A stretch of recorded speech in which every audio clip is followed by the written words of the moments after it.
काल रात्री तुम्ही ट्विट केलं विकास ठाकरेंवर की विकास ठाकरे संकेत बावनकुळेंना वाचवण्याचा प्रयत्न करत आहेत. काय नेमकं ट्विट होतं तुमचं, काय मागणी केली? नाही, विकास ठाकरेंचं म्हणणं मला अनाकलनीय हे मी कालच म्हटलं, पण असू शकतं. काही स्थानिकचं राजकारण असू शकतं, काही गिव्ह अँड टेक कल्चर असू शकतं, त्यांचं त्यांना लखला, मला त्यात काही फार पडायचं नाही आहे. आणि माझ्या काही फार अपेक्षाही नाही आहेत की कोणी लढायला माझ्यासोबत असलं पाहिजे. मी ठामपणे काही गोष्टी मांडण्यासाठी, म्हणून की कायदा सगळ्यांच्यासाठी सारखा आहे. एकीकडे चंद्रशेखर बावनकुळे असे म्हणजे एका पत्रकारांना बाजूला घेऊन, सगळ्यांना एकत्रित नाही, एका पत्रकाराला बाजूला घेऊन असं सांगतायत की निष्पक्ष चौकशी व्हावी. फार दबक्या आवाजात सांगतायत की निष्पक्ष चौकशी व्हावी. कशी निष्पक्ष चौकशी होणार आहे बरं? अजूनही जर संकेत बावनकुळे यांचं नाव FIR मध्ये आलंच नाही तर निष्पक्ष चौकशी कशी होईल? त्यामुळे नेमकं आत्ता पोलीस स्टेशनने पोलिसांनी काय कारवाई केलेली आहे याच्यामध्ये ज्या सप्लिमेंटरी माहिती पुढे आलेल्या आहेत त्या सगळ्या पुरवणी स्टेटमेंट म्हणून FIR मध्ये येणार आहेत का? महत्त्वाचं, जे इंज्युअर्ड लोक आहेत त्यांची माहिती अजूनही पुढे आणली नाही, ती पोलिसांकडूनही आलेली नाही. काय इंज्युअर्ड लोकांवर दबाव आहे का? फिर्यादकर्ते जे जितेंद्र सोनकांबळे आहेत त्यांच्यावर कुठल्या प्रकारचा दबाव आहे का? आणि अजून बऱ्याच गोष्टी.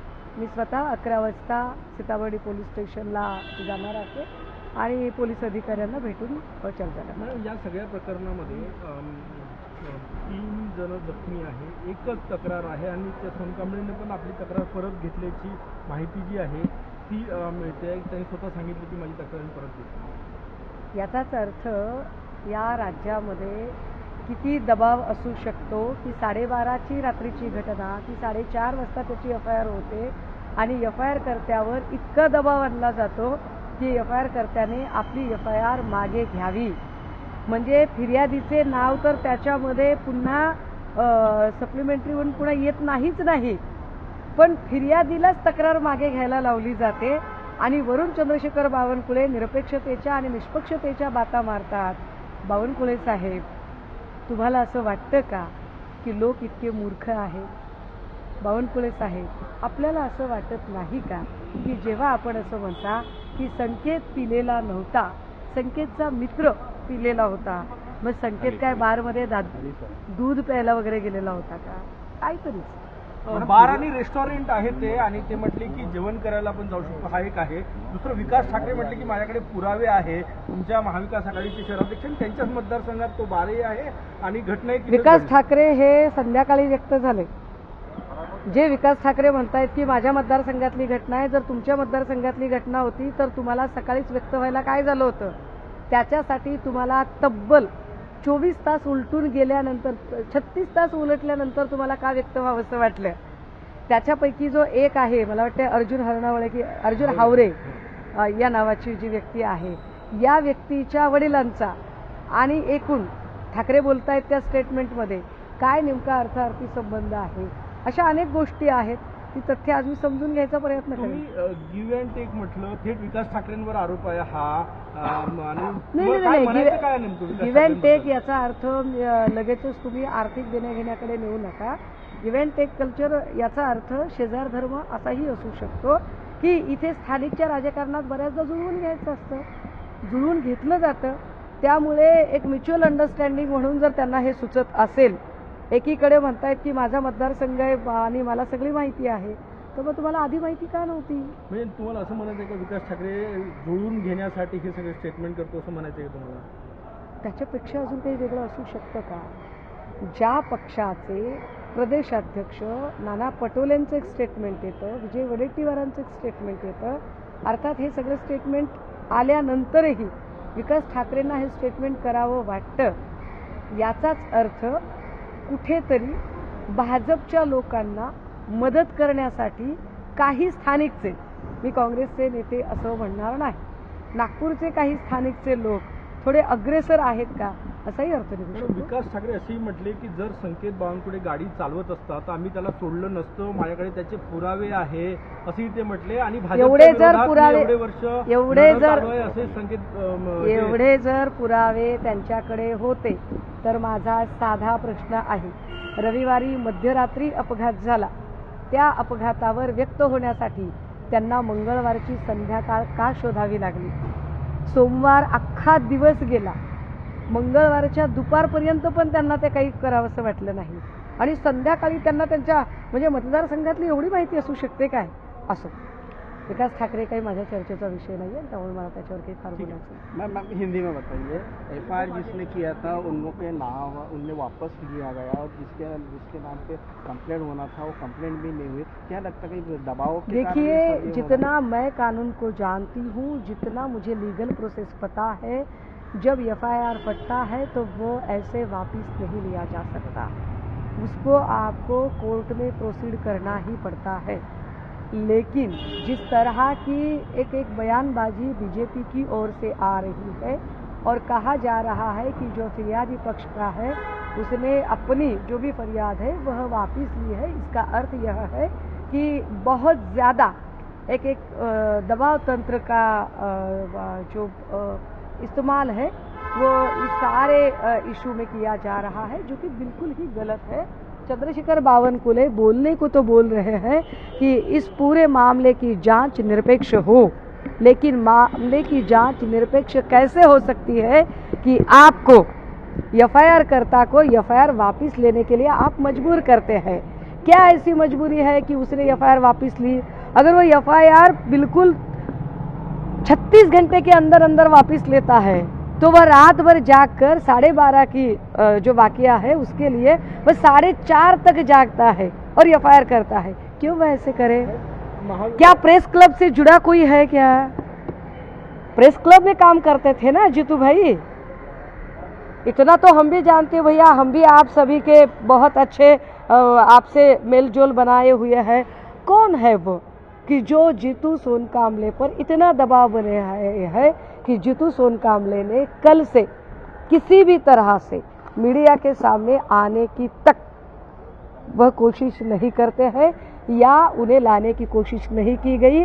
अगर इतनी ही बात है तो हम आप सभी मीडिया से भी पूछना चाहेंगे कि रविवार की रात को जब यह पूरा वाकया हुआ तो सोमवार तक क्या कहीं न्यूज़ चली थी? किसी बड़े अखबारों में चली थी? कहाँ पर न्यूज़ थी? यह मामला दबाने की कोशिश पूरी तरह से पुलिस प्रशासन, आरटीओ और सभी ने की और ज़्यादा से ज़्यादा यह कोशिश की कि यह मामला प्रेस तक ना पहुँचे. लेकिन प्रेस क्लब का ही कर्मचारी जीतू सोनकामले था जिसने एफआईआर की थी, जो मामला यह बाहर निकल आया. बोलिए. विकास ठाकरे ये इस मामले को दबाने की कोशिश कर रहे, ऐसा लग रहा है? नहीं, मुझे नहीं लगता. और देखिए, किसी के दबाने से मामला दबता नहीं है. और मुझे यह भी पता है, इतना तो मैं भी अभी जानती हूँ कि रैश ड्राइविंग एंड नेग्लिजेंस का, हिट एंड रन का जो भी मामला है, संकेत बावनकुळे इतने बड़े पिता की संतान है कि वह मामला रफा दफा 2 दिन में कर देंगे. कुछ लोगों की तो जमानत भी हो गई. लेकिन बात यह है कि क्या कानून नाम की और कानून चलाने वाले लोगों में गैरत नाम की कोई चीज़ है कि नहीं? और उन्होंने एफआईआर में कार के डिटेल्स क्यों नहीं लिए? वह कार के डिटेल्स बाद में भी ले सकते थे. जिस मामले की चार्जशीट अभी तक कोर्ट में नहीं चली गई है, उसकी एफआईआर वापस कैसे ली जा सकती है? तो यह सारा जो माहौल बनाने की कोशिश है. और ऊपर से होम मिनिस्टर साहब फडणवीस साहब कह रहे हैं कि अरे इस मामले में आप राजनीति मत कीजिए.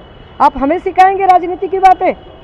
फडणवीस साहब, आए दिन छोटी छोटी बातों पर राजनीति करने वाले आप, पूजा चौहान जैसी एक मासूम बच्ची का राजनीति के लिए इस्तेमाल करने वाले आप लोग, आपने जिंदा लोग तो जिंदा लोग, आपने हम में से गए हुए महापुरुषों तक नहीं छोड़ा है. कल ही की बात है कि आप तिलक और फुले किन्होंने शिव स्मारक ढूंढ कर निकाला, इस पर राजनीति कर रहे हो और आप हमें राजनीति की बातें सुनाते हो. असल बात यह है फडणवीस साहब कि बतौर होम मिनिस्टर आप पूरी तरह से नाकामयाब है 10 सालों में से पिछले 7.5 साल का टेन्योर आप एज अ होम मिनिस्टर थे, लेकिन आप ही के कार्यकाल में यहाँ पर लॉ एंड ऑर्डर की पूरी धज्जियां उड़ी हुई है. मॅडम, नागपुरामध्ये एका 16 वर्षीच्या खून करून तिला पुरवण्यात आलेला आहे जंगलामध्ये. तिचा मृतदेह आज पोलीस काढणार आहे. तिथे पण तुम्ही भेट देणार आहे का? तो पण मुद्दा उचलून धरणार आहे का? तुम्ही नागपुरात आल्यास महिलांच्या प्रश्नावर नेहमी आवाज उचलत असता, तुम्ही तो मुद्दा उचलणार आहे का तिकडे जाणार आहात? मला आत्ता आपल्याकडनं माहिती मिळते. मी निश्चितपणे ही सगळी माहिती घेईन आणि मी त्याही ठिकाणी भेट देण्याचा आणि समजून घेण्याचा प्रयत्न करेन. राजकीय प्रश्न आहे. 20 जागांवर जी आहे ती राष्ट्रवादी अजितदादा पवारांची अडचण होताना दिसते. भाजपची अडचण आहे, कारण दुसऱ्या क्रमांकावर जिथे भाजपचे होते किंवा राष्ट्रवादीचे होते त्या जागांवर अजून पुढे एकमत होताना दिसत नाही. सध्या भाजपने कुठली तरी ग्रहशांतीची पूजा करण्याची गरज आहे. ते जे काही करतायत त्याच्या विपरीत सगळ्या गोष्टी होत आहेत. काल किरीट सोमय्या यांनी त्यांना घरचा आहेर दिलेला आहे. त्यांच्यासाठी जी शाउटिंग ब्रिगेड म्हणून काम करणारे राणे राणा वाघ यांना कुठेही त्या निवडणूक प्रक्रियेच्या त्या पत्रामध्ये स्थान नाही आहे आणि ते जे काही करतात त्याच्या उलट होत आहे. पण असो, त्यांनी कोणी किती जागा मागाव्या हा त्यांच्या महायुतीचा आतला प्रश्न आहे. त्यावर त्या पक्षाचे प्रवक्ते फार यथोचित प्रतिक्रिया देऊ शकतील. त्यावर मी बोलणं फारसं योग्य अमित ठरेल. शहा नुकतेच आलेले होते. 64 जागांचा प्रस्ताव शिंदे आणि अजितदादांना दिला, मात्र 80 जागांची मागणी आहे. भाजपा या सगळ्यांना वापरून घेऊन संपवत आहे. यावर सन्माननीय अजितदादांचे प्रवक्ते वारंवार बोलत आहेत. यावर शिंदे गटाचे रामदास कदम आणि इतरही नेते वारंवार बोलत आहेत. पण असो, ज्याला ठेच लागेल तो शहाणा होईल. मला वाटतं हळूहळू भाजपा काय चीज आहे ते महायुतीतल्या या दोनही लोकांना फार चांगलं कळलं. काल यादी जाहीर करण्यात आली, निवडणुकीची यादी आहे, समित्या जाहीर करण्यात आल्या भाजपच्या, मात्र ते किरीट सोमय्या नाराज आहेत आणि मी काम करणार नाही असं सांगितलं. नाही, मला तर हे सकाळी मी बघितलं की कोणीतरी पाठवलेलं होतं आणि त्याच्यामध्ये मुलुंडच्या HD व्हिडिओ स्पेशालिस्टजींचं नावच नव्हतं. हे मला फार विशेष आहे. खरं तर एवढा म्हणजे त्यांच्या व्हिडिओ स्पेशालिस्ट म्हणून ते इतके महत्त्वाचे आहेत आणि त्यांचं नाव कसं काय आलेलं नाही. पण यावर मी एवढंच बोलता येईल, जैसे ज्याचे कर्म तैसे फळ देतो रे ईश्वर. काही शेवटला प्रश्न, तुम्ही म्हणाले की मुलांच्या अपघात प्रकरणामध्ये नंबर प्लेट बदलवली गेली.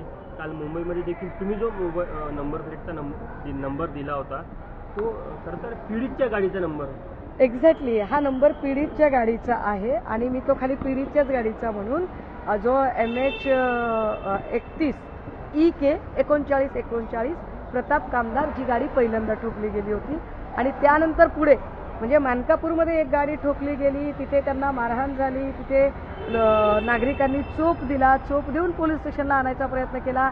त्यातनं संकेत बावनकुळेने पळून जायचा प्रयत्न केला आणि पळून जाण्याच्या प्रयत्नात रामदास पेठेमध्ये परत 3 गाड्या ठोकल्या गेल्या. या सगळ्यांमध्ये जो 3939चा जो नंबर आहे हा नंबर पीडित नंबर आहे आणि जो नंबर गाडीचा होता, ऑडीचा नंबर होता, तो MH 40 CY 4040 असा तो नंबर आहे. तर नंबर प्लेट बदलण्यासंदर्भात तुम्ही जे आरोप करतात या संदर्भात काही आपल्याकडे आहे का? नाही, अरे त्याच्यात क्लिअर कट ते फोटोच होते. आणि बघा, एखाद्या गाडीमध्ये मी म्हटलं ना चौकशी पूर्ण, एकीकडे निरपेक्षपणे म्हणताय आणि जर चौकशी तुम्हाला ती पूर्णच करायची होती तर मग ती गाडी RTOने लगेच रिपेअरिंगसाठी का परत पाठवली? फार मग गाजावाजा झाल्यानंतर पुन्हा गाडी परत आणण्याचा प्रयत्न झाला, पण आधी गाडी का काढली? एवढं निरपेक्षपणे निष्पक्षपणे चौकशी व्हावी असं एका पत्रकारांना कोपच्यात घेऊन बाईट देणाऱ्या बावनकुळे साहेबांनी आम्हाला उत्तर द्यावं की गाडी ज्यावेळेला टो केली जात होती तेव्हा त्याच्या 2ही नंबर प्लेट का काढल्या? नंबर प्लेटला काही धक्का लागलेला नव्हता, त्या का काढल्या गेल्या? तुम्हाला लपवा छपवी का करावी लागली कुणाला वाचवण्याचा? आणि आता कितीही बोलले बावनकुळे तरी बूंद से गई सो हौद से नहीं आती. मॅडम, काय वाटतं, एखाद्या ड्रंक अँड ड्राईव्हची केस म्हणून तो चालक होता, तो दारू पिऊन होता असं पोलिसांनी सांगितलेलं आहे आणि त्या शेजारी संकेत बावनकुळे बसला होता असंही पोलिसांनी सांगितलेलं आहे. तर या केसमध्ये कायद्यानुसार काय शिक्षा व्हायला पाहिजे अशी तुमची मागणी आहे? कायद्यानुसार काय तरतुदी आहे या? गमतीदार प्रकरण असं आहे की रविवारी रात्री त्या गाडीचे डिटेल्सच FIR मध्ये आले नाही. सोमवारी संध्याकाळपर्यंत जेव्हा आम्ही सातत्याने पाठपुरावा केला त्यावेळेला गाडी आमची गाडी होती पण आमचा मुलगा त्याच्यात नव्हता इथंपर्यंतचं स्टेटमेंट आपण ऐकलं बावनकुळे साहेबांचं. दुसऱ्या दिवशी आम्ही पुन्हा काही पुरावे समोर आणले. त्याच्यानंतर मग पोलिसांनी एक प्रेस घेतली आणि पोलीस सांगतात की होय, ती गाडी संकेत बावनकुळेच्या नावावर होती आणि संकेत त्या गाडीमध्ये होता, पण मागच्या सीटवर होता. मागच्या सीटवर म्हणजे आधी गाडीच नव्हती, मग गाडी आली, मग संकेत बावनकुळे आला, मग संकेत बावनकुळे पिलाच नव्हता, मग गाडी मागच्या सीटवर तो बसलेला होता आणि दुपारी असं कळतं त्याच्यानंतर की तो बाजूच्या सीटवर होता. काळजी करू नका, अजून 2-4 तासांनी तो ड्रायव्हिंग सीटपर्यंत पोहोचेल. मैडम आपको क्या लगता है नंबर प्लेट चेंज करने के पीछे किसका हाथ होता है? नंबर प्लेट चेंज करना एक तरह से जो सबूत है उन सबूतों से छेड़छाड़ करना जैसा है, और हम बार बार कहे जा रहे हैं कि बीजेपी के प्रदेशाध्यक्ष चंद्रशेखर बावनकुळे साहब जितना अपना सोबर और डिसेंट एक सूरत दिखाने की कोशिश कर रहे हैं वो वैसी नहीं है. बावनकुळे साहब कितना भी कहे कि निष्पक्ष जांच हो, किंतु निष्पक्ष जांच कैसे हो भला, अगर वहाँ पर नंबर प्लेट बदली जाती है, गाड़ी पहले नकारी जाती है, एफआईआर में नाम नहीं आता है, तो ये सारा जो है ये पावर गेम है. सत्ता और पैसा, इन दोनों चीज़ों को लेकर बीजेपी अपनी मनमानी किए जा रही है. हमें पता है, जैसा कि अभी इन भाई ने पूछा कि आपको क्या लगता है कि क्या सज़ा होनी चाहिए. अरे भाई, उसे सज़ा होगी ही नहीं.